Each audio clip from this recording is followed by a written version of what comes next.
C'est un balai incessant de dépanneuses, une trentaine environ, qui ont été appelées à la rescousse. Comme ses collègues, Marcel Vasseur s'est lancé dans une course contre la montre. Le temps presse. Depuis ce matin, très tôt, on n'arrête pas de faire des navettes à ramener tous les véhicules qui sont stockés sur l'autoroute depuis plusieurs jours. Vu du ciel, on mesure encore mieux le travail réalisé. La digue a tenu et le corridor a été asséché pour permettre l'évacuation des voitures. 300 au total, dont une centaine de poids lourds. Pour Vinci Autoroute, c'était un cas d'école et un pari risqué.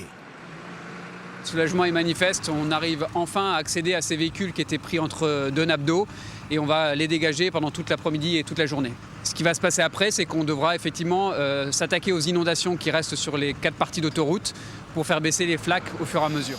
La priorité, c'était d'évacuer d'abord les véhicules des particuliers avant les poids lourds.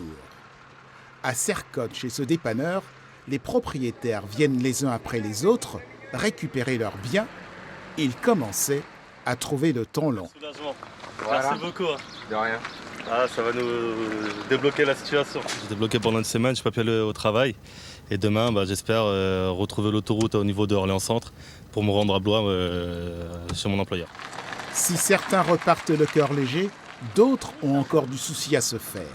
Et dire qu'ils étaient si près du but. Je viens de récupérer ma voiture qui était bloquée sur l'autoroute. Et quand je la récupère, elle roule. Et juste au moment de sortir, elle cale et je redémarre pas.